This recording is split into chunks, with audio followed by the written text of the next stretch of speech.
Hey everyone, welcome back. We're going to discuss event day nutrition, starting with pre-competition meal, going into what we might want to eat during an event that lasts longer than an hour specifically, and then post-event nutrition. We'll also, as I mentioned earlier on in the last lecture, we'll talk about our micronutrients. So those are our minerals and our vitamins that are important for performance and recovery. And we won't touch on all of them. I will note that. We'll touch on some that there's a lot of research behind. And then finally, we'll get into disordered eating and issues that come along with that when it comes to performance and health.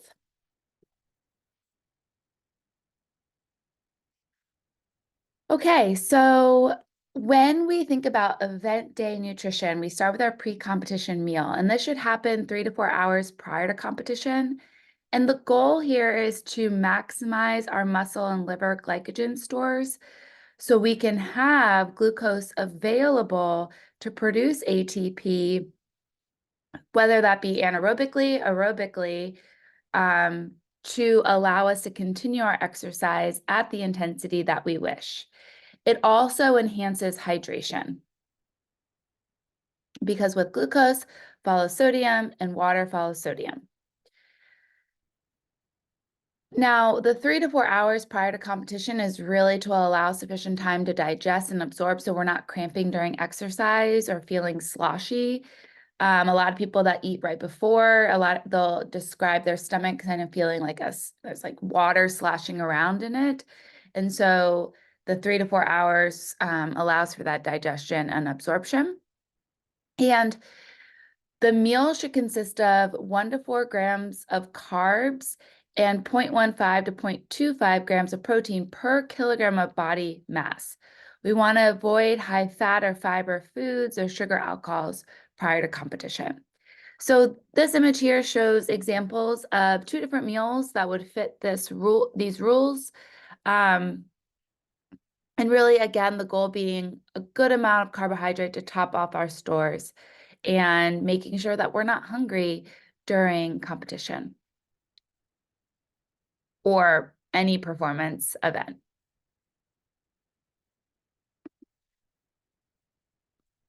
So if we are doing more intense, prolonged training, it might require more carbohydrate. And so the rule of thumb here would be 3 grams per pound of body weight for each hour of training. Or for an hour of training, 4.5 grams per pound of body weight for 2 hours of training. And then we continue to increase the amount of carbohydrate that's needed based off of an increase in hours/time that we are training. And remember, for each gram of carbohydrate, we're getting 4 calories. So you would want to make sure that that's a part of what you're calculating in your needs. And you can think of that as energy intake to fuel your exercise as well.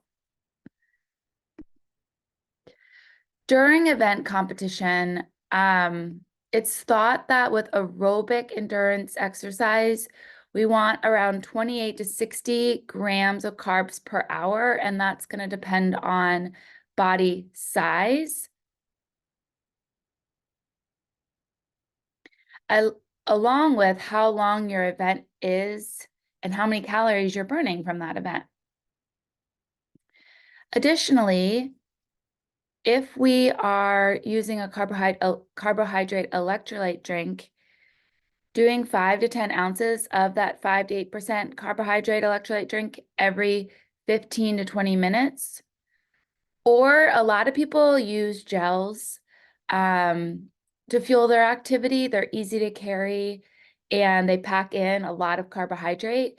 But the rule of thumb here is for most people, generally 2 gels per hour. Now, when you are thinking about the gels, it's really important to take a gel before you feel like you need it, right? If you are feeling run down, tired, you're already hitting the fatigue, right? So taking the gel potentially at 45 minutes if you know you're going to fatigue at 65 minutes, right? So those are things that you really want to be strategic in your planning too, so you don't hit that wall, you don't become fatigued. Now, one thing that's really nice about the carbohydrate electrolyte drink that I didn't mention is that it also provides fluid, which is really important for temperature regulation. It's just hard to get down 5 to 10 ounces every 15 to 20 minutes.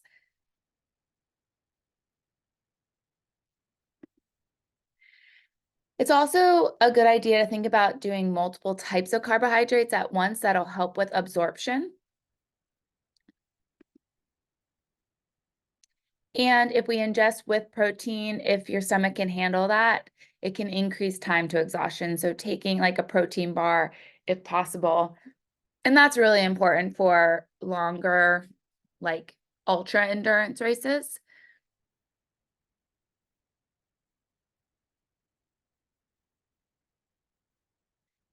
And thinking about speeding up glycogen replenishment, you can consume, if that is the goal and you just want to make sure that it's always available, consuming 50 to 75 grams of moderate to high glycemic index foods within every 15 minutes is going to be an important piece, and really thinking about that after exercise. So with post-event nutrition, goal here, replenish our glycogen, replace fluid and electrolyte losses. And so we can use the general rule of 1 to 1.85 grams of carbs per kilogram of body mass every 15 to 60 minutes, with intervals up to 5 hours, 6 hours, and taking it in with protein. That's going to be important with the replenishment, especially if we have multiple trainings back to back. Now, for some people, we actually have multiple practice sessions each day, and so consuming immediately is even more important here. I want to just point out the sweet spot really is that first 30 minutes. You're going to have, high capacity for replenishment in that first 30 minutes. And this starts to diminish thereafter and really drops down after 60 minutes. Although it's still higher than rest, it does drop down. And so again, just thinking about what can you bring with you after you have performed a bout of exercise. If coming back in recovery, bouncing back quickly so you can perform at the same level the next day is really important to you. Okay, with strength and power sports, the general rule is 1.5 grams of carbohydrate per kilogram of body mass immediately afterward. And again, it's within that 60 minutes. This is going to be important and helps to reduce muscle breakdown. And one of the reasons here is because consuming carbohydrate actually helps with protein synthesis, right? So with strength and power athletes, you also want to be consuming that protein, good source of protein, but the carbohydrate, like we learned in the previous lecture, actually helps with the protein synthesis and repair and rebuild, all of those things that are needed for recovery. And then following the guidelines that we showed in the last lecture, depending on the sport athlete, for strength training, around 1.4 to 1.7 grams of protein per kilogram of body mass per day. So just making sure you're increasing your protein consumption throughout the day too.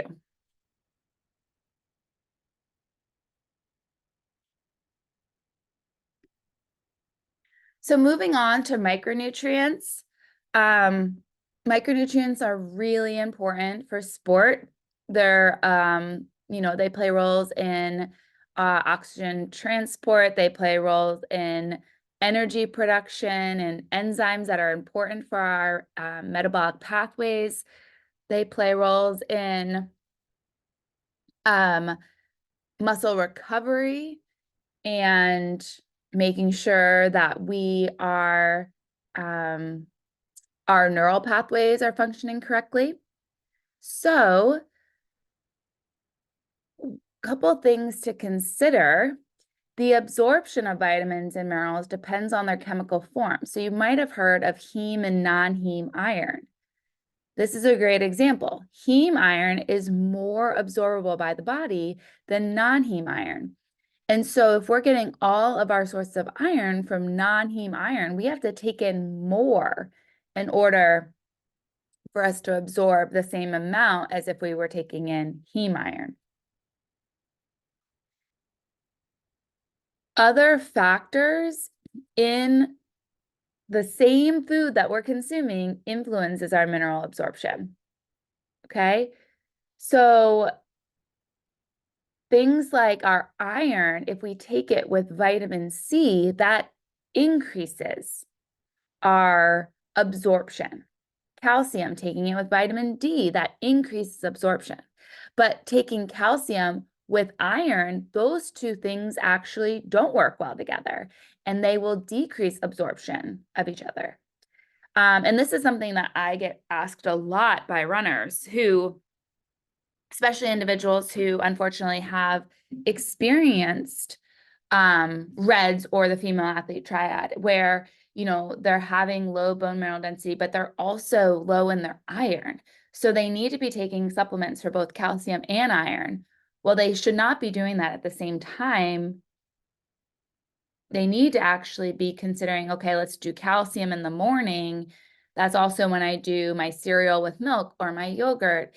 And then in the afternoon, I'll take my iron and I'll make sure I have an orange or something with it, right? So we want to make sure that we're really complementing our foods for the best absorption rates. And that goes to some micronutrients compete with one another. So our B vitamins, one of the primary functions of B vitamins is to help convert our macronutrients, which is our lipids, our carbohydrate, and our protein, into energy that can be used by the body. They also play an important role in cellular repair and production. So if we think about our red blood cells, which are really important for oxygen transport, our B vitamins play a role in the repair and production of these cells, as well as our muscle cells. And athletes need more B vitamins due to increased sweat rate and even increase, if it's a weight-bearing activity, increase pounding on the ground. That actually can impact absorption of different minerals and vitamins. And so an important piece for why we need to make sure we're taking in more B vitamins as well. Okay, so we already mentioned the importance of B vitamins, specifically B12, helps transform the food we eat into energy that our cells can use. It also is really important and keeps our body's nerves and blood cells happy and healthy. And therefore, if we are anemic, one thing we can look at too is our vitamin B12 intake and potentially supplementing if needed. And research has shown that if we are not taking in enough of our B vitamins, it can impact our ability to perform physical activity. We are more fatigued. We're not able to produce that energy that we need. And so studies have shown poor work performance, poor athletic performance. So we have to exercise at a lower intensity, shorter duration. And if we're eating a diet that's high in unrich processed foods, they're going to provide not only inadequate levels of our B vitamins, but probably inadequate levels of a lot of our minerals and vitamins. And so we really want to take a look at our diet and make sure that we're getting, a variety of foods that are coming from whole, natural products, plants, so fruits and vegetables, and our meat products if we're non-vegetarian too.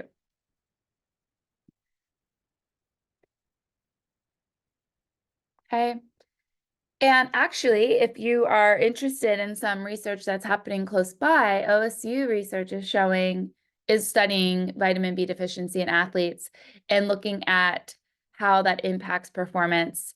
And they're seeing reduced high intensity exercise performance with vitamin B deficiency, reduce ability to repair damaged muscle and build muscle mass. So an important piece in recovery when athletes experience vitamin B deficiency as well.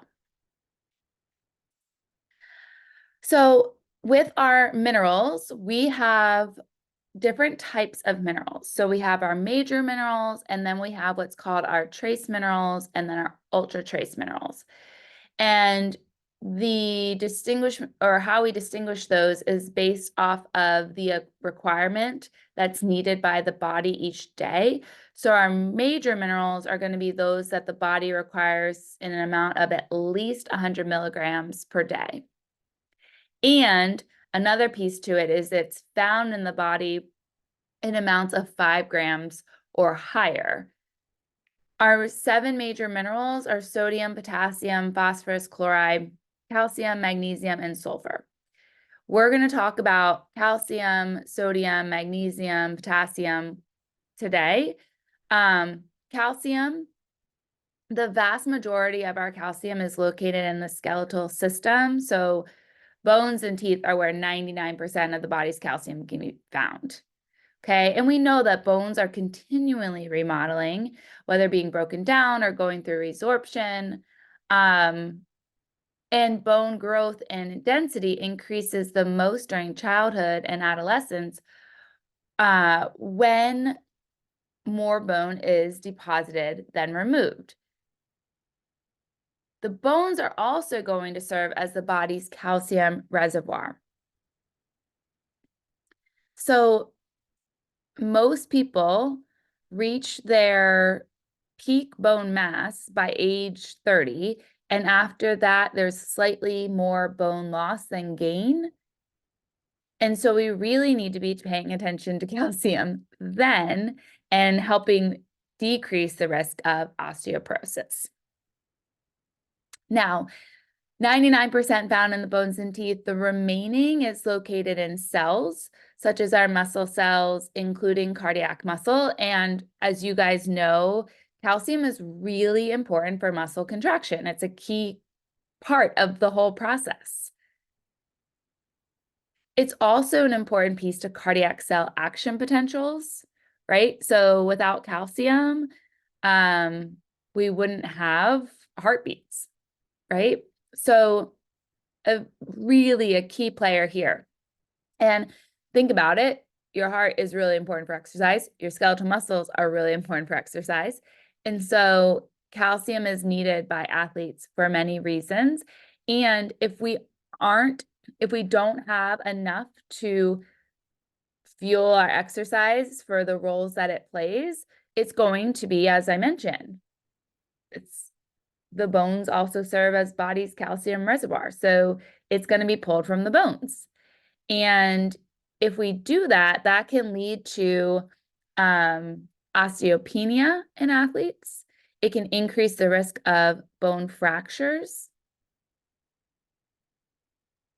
And those are things we really don't want to see happen. Because of the amount of activity that endurance athletes are doing, typically it's recommended that they are taking more calcium in per day. Okay, so as I mentioned, calcium is required for muscle contraction, enhances bone formation. This is really important for all athletes, both men and women, especially endurance athletes that could be potentially setting themselves up for female athlete triad if there is inadequate calcium intake. And athletes that have testosterone deficits, calcium is an important component there too. To make sure that we are decreasing risk of osteopenia, decreasing risk of bone fracture, stress fractures most commonly. And athletes should consume more, so looking around 1,200 to 1,500 milligrams of calcium per day. And as reference, a woman, usually it's recommended that female, middle-aged female has around 1,000 milligrams of calcium per day. So we're up a little bit. Okay. Sodium is another major mineral. And sodium has a lot of different roles in the body. It helps cells retain water and prevents dehydration. It aids in ATP generation. It's important for the generation of action potentials of both our cardiac cells and our neural cells. When we are exercising in hot environments, we have an increase in our sweat rate, and so our intake of sodium will need to be higher. This is where electrolyte beverages come into play and are important. And even if it's not a high environment, but we're exercising for a long duration, we also want to increase our sodium intake.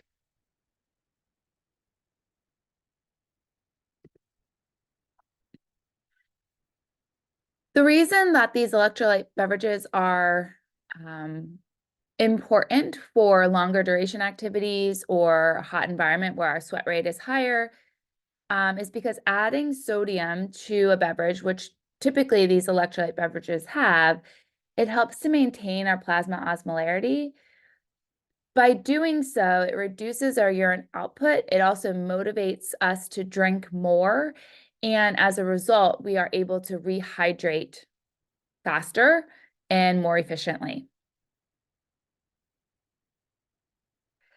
Now, some of these electrolyte beverages will also have glucose in them, right? So if you look at a bottle of Gatorade, for instance, not the Gatorade Zero or whatever it's called, but Gatorade, it has calories with it, and that's because it contains carbohydrate in the form of glucose.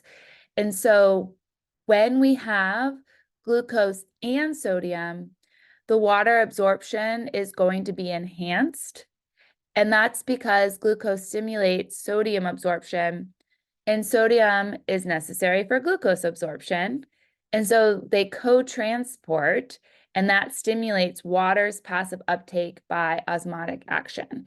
So by this co-transporting mechanism, we also with it, because water is following to maintain osmolarity, it's going to increase or it's going to enhance rehydration.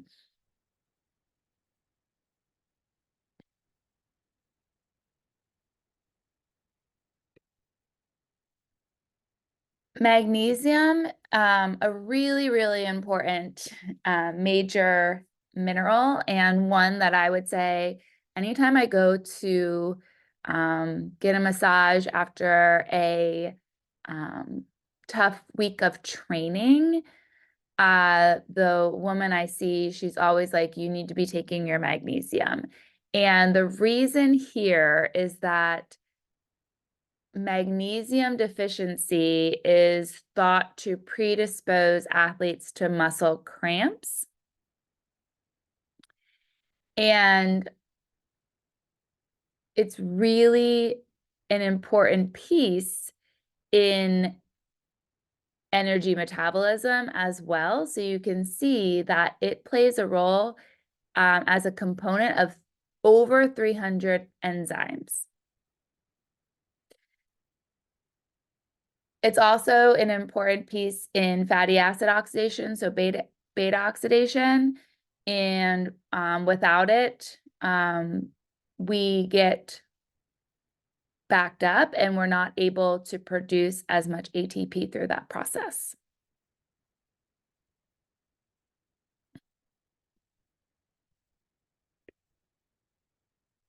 And potassium, Another important major mineral. It's stored within the muscle fibers along with glycogen and has many important roles. So it helps to transport muscle into the muscle cell. I'm sorry, it helps to transport glucose into the muscle cell. It regulates our total body water, stabilizes our muscle contractions, both voluntary and automatic. It controls our fluid and electrolyte balance, and it assists in the conduction of nerve impulses, specifically our repolarization, which will then allow us to produce another action potential. Potassium deficiency is common when people are exercising in really hot environments. And symptoms of potassium deficiency include slower reflexes, muscle weakness, muscle spasm, cramping, and that would be like acute cramping, and a rapid heart rate.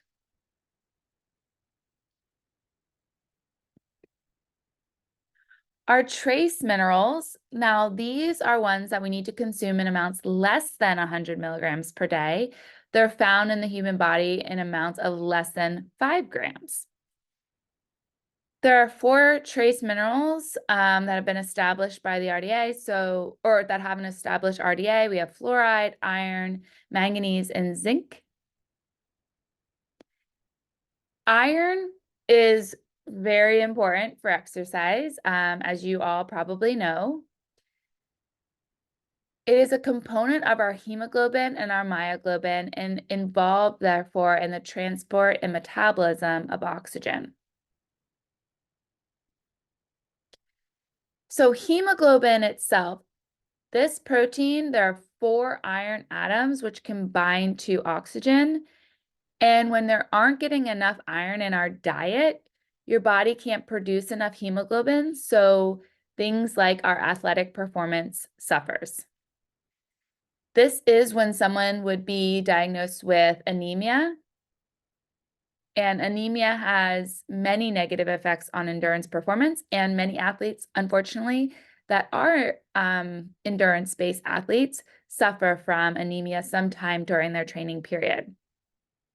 That doesn't have to be the case, though, if we pay close attention to this, okay? So here are some facts. 1 hour of weight training. A lot of times people don't think of weight training along with anemia, but 1 hour of weight training can deplete our iron concentration by 5.7%. So think about doing that and then not consuming an adequate diet, and then day after day, that's going to add up.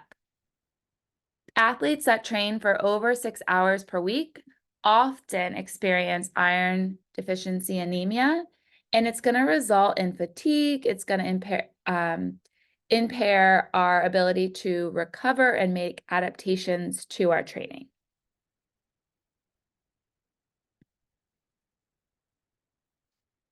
When someone's suspected to have anemia, typically what's done is a complete blood count. This will be ordered to look at hematocrit, hemoglobin, your ferritin levels, and healthy adult hematocrit values are generally between 38.3 and 48.6 for men and 35.5 and 44.9% for women. When it gets too low, that's a problem. And when it gets too high, it's also a problem. Generally, hematocrit is something that's looked at in endurance athletes as a indication of doping, and that would be, if someone were to be doping, you would see that hematocrit being very high.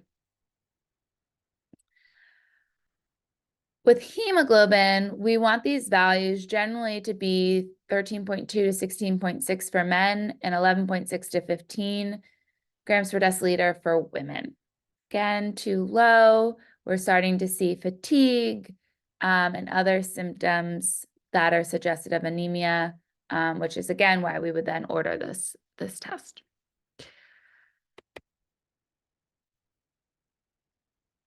Ferritin is an iron storage protein, and your body uses ferritin to hold on to iron atoms until they're needed.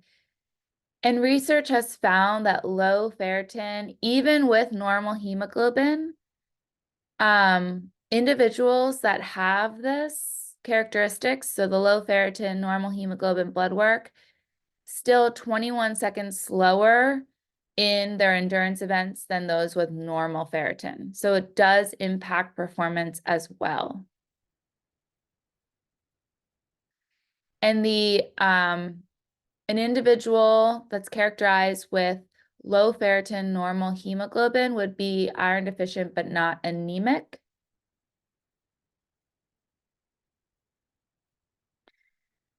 Additionally, research has pointed to low ferritin levels make it harder for the body to process lactate, which inhibits then the recovery process. And this can be really challenging for athletes in combating fatigue if they're doing exercise on successive days. So the general rule with anemia, cutting back on your activity for a little bit, potentially not doing weight-bearing activity. Weight-bearing activity can actually, and the pounding can actually impact your iron as well. And so cutting back on weight-bearing activity and taking an iron supplement along with looking at your overall diet.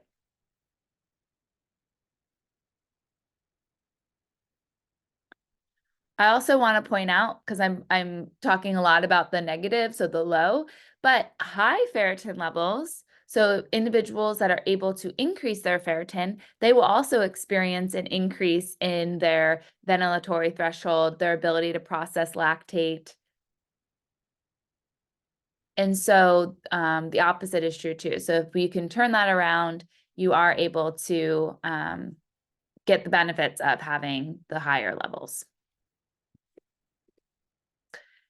Here you can see the recommended dietary allowances for iron. This is just a resource for anyone trying to figure out what's needed for them.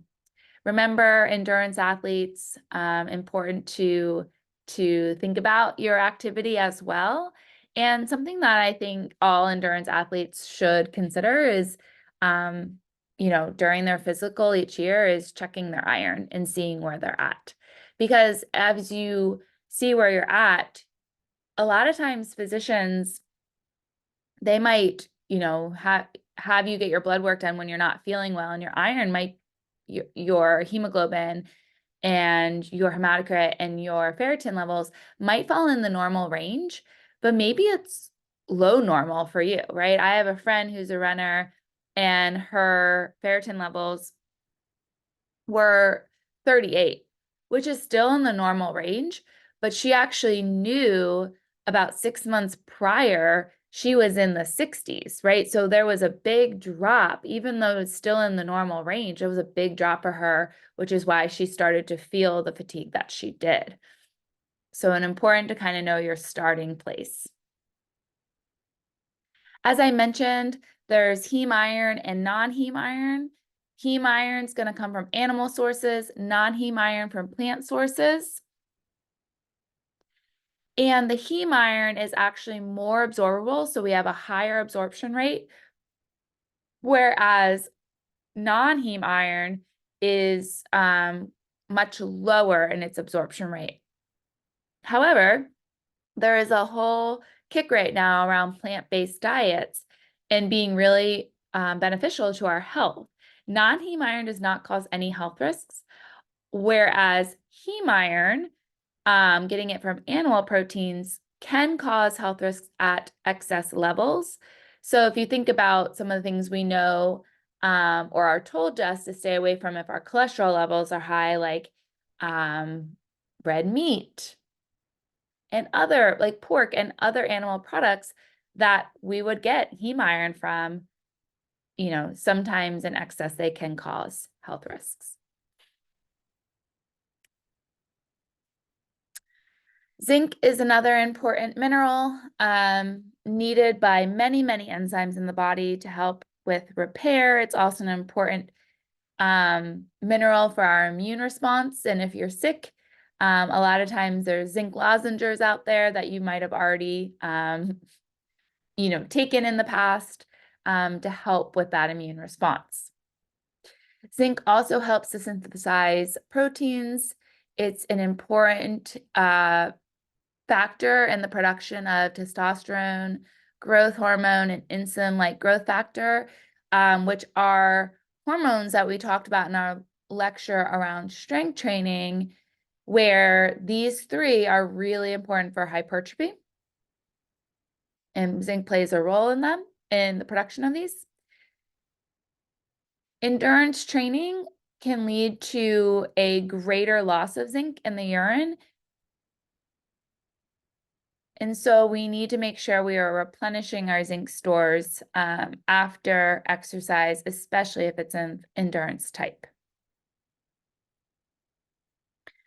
This table here is coming from a study that was looking at zinc supplementation. And improvements in exercise before supplementation, 1 week after, 2 weeks after, 3 weeks after, and we see improvements in performance with our zinc supplementation. Again, probably for all the different roles it has to play. With proteins, that's going to help with repair and rebuild, with our hormones that are important for muscle function, and then all the enzymes that are important for repair, and also in some of our metabolic pathways. Vitamin E, this is mainly needed to, it's needed by aerobic athletes because of the cells undergoing more oxidative damage through long repetitive movements. The recommendation is 400 to 800 IUs per day in endurance athletes, and up, the 800 IUs per day is going to decrease markers of oxidative damage to muscle tissue. However, vitamin E has not been found to have much benefit to performance. Okay, so now moving to supplementation. Creatine supplementation. There's a lot of differing opinions in science. Some are claiming that supplementing with creatine can increase our explosive power, our strength, and it's been shown that the creatine content of your urine with supplementation is also 90 times greater than normal. So here's the thing. I think one thing to consider is how much is actually needed from the supplement you're taking. The supplements that are being put out there, you want to make sure that you know what's in them, one. But also you want to know that they're a business, right? And consider that. They might tell you to take more than what's truly needed in order to sell you more. Like if you can get through a container of creatine and then buy another one and then buy another one, they're going to make more money. And unfortunately, most people don't realize that the body makes most of the creatine that you need, which is why we are getting rid of a lot of the creatine from the powders and supplements that we're taking in our urine. Okay? So there's research showing that it can increase explosive power, it can increase strength. A lot of research is pointing to not helpful for endurance activities, although some are actually saying it can be. And one thing I will note is I used to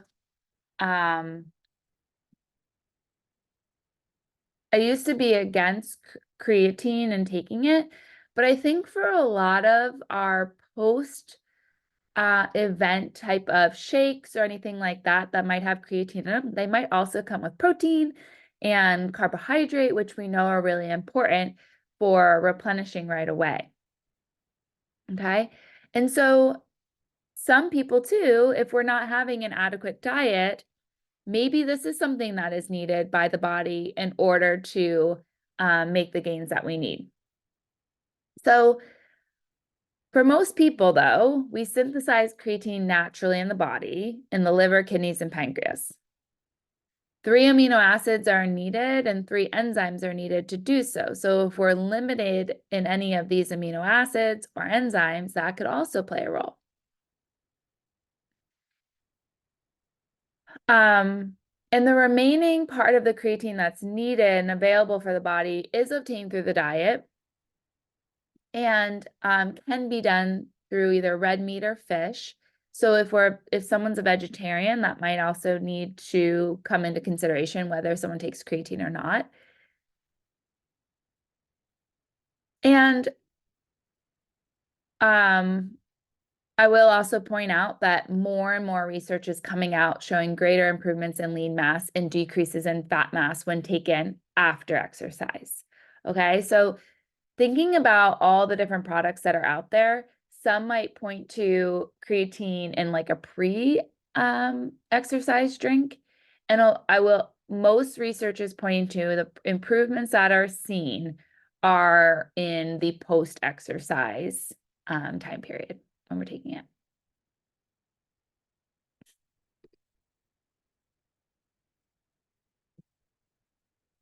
Okay, last thing here, relative energy deficiency syndrome.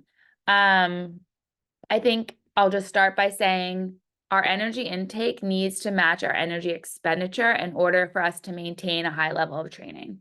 If our energy intake is less than our energy expenditure over time, that's going to lead to complications, hormonal changes, all of that, okay? So not only to maintain a high level of training, but for building and repairing body tissues, for us to not be completely fatigued throughout the day, to maintain our immune response and prevent illness, and then also to maintain reproductive function. And I am not just talking to females here. This is something for males and females to take into consideration. Unlike an eating disorder, relative energy deficiency in sport often goes unrecognized. It can include low energy availability, so just inadequate calorie intake, with or without disordered eating. So someone might have RED-S, but not actually realize because they're just exercising a lot and they're just not making time to consume the calories they need, or they're just not planning accordingly, right? Many times people can get by with that for a couple days, maybe a week or two, but over time the body is going to break down and it can lead to things like amenorrhea, low testosterone in men, low bone mineral density in both males and females, impact health and impact performance. Now, disordered eating, like I said, RED-S can happen with disordered eating or not disordered eating. But disordered eating, even that includes a wide spectrum of unhealthy eating behaviors. It can include completely skipping meals, restricting certain foods, limiting calorie intake on purpose, or just limiting foods that are high in fat, foods that are high in protein. It can include binge eating or purging, diet pills, laxative, diuretics. And then also it can be something that actually is diagnosed as anorexia nervosa or bulimia nervosa. So I guess what I'm getting at here is that it can be intentional or unintentional. Some people are doing it like, I just want to lose a few pounds before an event. And then unfortunately that falls into this slippery slope of maybe those few pounds before an event made you run really well or compete really well for one race, one event. But again, over time, it probably makes you sit out of the sport. Okay. And energy deficiency issues, like I said, you don't have to have disordered eating to experience energy deficiency. You could just not be getting enough calories for the activities you're doing. Some athletes find it really hard if they have like a really long practice or run or bike one day to consume that many calories. So, usually that all works itself out throughout the week. But if we have someone who is continuously doing that, where they're not meeting the energy intake and energy expenditure, that falls into energy deficiency and leads to non-optimal performance. We have issues potentially with our immune system, brain health, bone mineral density, hard to concentrate when you're always feeling hungry, right? And so lots of different issues that can come up with that. One of which in females is amenorrhea. Primary amenorrhea is the absence of menstruation by age 16 in a girl with secondary sex characteristics. That's going to be the definition right there. Secondary amenorrhea, absence of 3 or more consecutive menstrual cycles in a girl who has already started menstruating. And amenorrhea associated with exercise is hypothalamic in origin. Another thing that I just want to throw out there, if you're a female and your periods are changing, meaning that they've always were 5 days and now they're going down to 2 days and really light, that is something to pay attention to as well. So yes, you're still getting your period, but if it's completely different than what is normal for you, you want to pay attention to that because you could be getting into potential danger zone where the next month is the absence of the period. And sometimes bodies just are really good at adapting in that you are having energy deficiency issues, potentially leading to bone issues, immune function issues, but your body for some reason has adapted and allowed you to still have that menstrual cycle, although very different than what's normal. So just pay attention to any changes that are abnormal for you. Okay. And then another key part of RED-S, female athlete triad, and I shouldn't even say female because there's male athlete triad now too, but the low bone mass. This is going to be deterioration of bone tissue, and it makes our skeletal system very fragile. It increases our risk of fracture. So we see a lot of stress fractures with individuals that have RED-S. Okay, now when someone is diagnosed with premenopausal osteoporosis, if specifically it's an active individual, it's usually a result of decreased ovarian hormone production, leading to low estrogen levels. And estrogen is protective of the bone, and so that's typically the main cause. And I just will note, it is really hard, as you decrease your bone mineral density, just like with individuals that are older in age that have osteoporosis, it's hard to get that bone mineral density back to normal levels. So whatever people are doing in their younger years, and, I know a lot of high schoolers end up struggling with RED-S, that unfortunately can carry forward, and those individuals can have increased risk of premature osteoporotic fractures in the future, have increased risk of stress fractures as they go through and are able to compete again in their sport. And like I said, high schoolers, yes, prevalent, but it's very prevalent. The prevalence of amenorrhea can be as high as 69% in endurance athletes. I would say most girls that I ran with in college, including myself, most girls that I run with now have had amenorrhea at some point in their training time. I also will note that this 69% is not including females that have had complete changes in their period and go from, a normal 5-day cycle to a 2-day light cycle, right? So probably even higher and who has experienced this. Up to 70% of elite male and female athletes competing in endurance or weight class sports experience disordered eating, and that is males are a part of that too.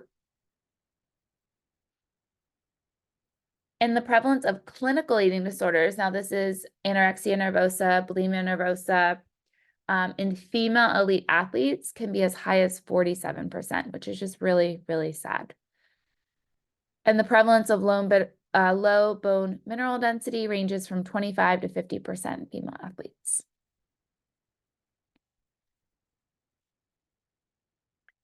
I'm not going to get into what should be done about all of this because there's a lot of things that could be done of like how we are comparing ourselves in sport, how sport historically was. Like growing up, I remember in 8th grade, I like in track and field, we had weight classes in 8th grade, right? And so, what can be done where it's all body types are inclusive and also just like people compete in the same event and look very differently, right? I think about the 800. Even if you watch the Olympics this summer, you will see very different body types running the 800 at the elite level. And that's amazing to me. I think it's actually very beautiful. But those are things that need to be recognized and highlighted in sport, that there is not a one size fits all in these endurance type events. Okay.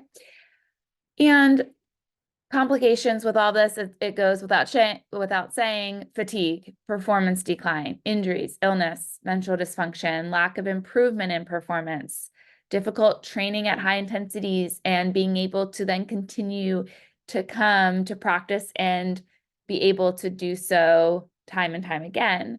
Impairments in our metabolic rate, so our metabolism will slow down, and our body wants to be at a certain weight. And if we are not eating and we're losing weight, it's going to try to slow down to try to get back up to the weight it wants to, or normally feels it should be at.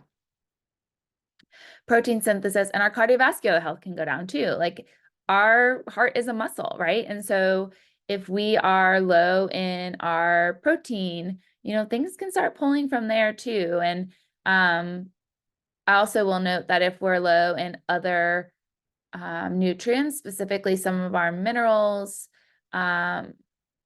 we are going to have, we talked about calcium being important for cardiac function, but potassium, sodium, if we're low in those, we're going to see arrhythmias pop up as a result. Okay, and then stress fractures being a very common issue with athletes that experience it. So just some stats for you too. One risk factor, increase the risk of stress fractures by 15 to 21%. So this could just be disordered eating, even without amenorrhea. 2 risk factors, increase the risk of stress fracture by 21 to 30%. And then 3 risk factors cause up to 50% risk. So if you want to talk any more about this topic, I'm happy to. But for now, that's all I have for you. Thanks for listening.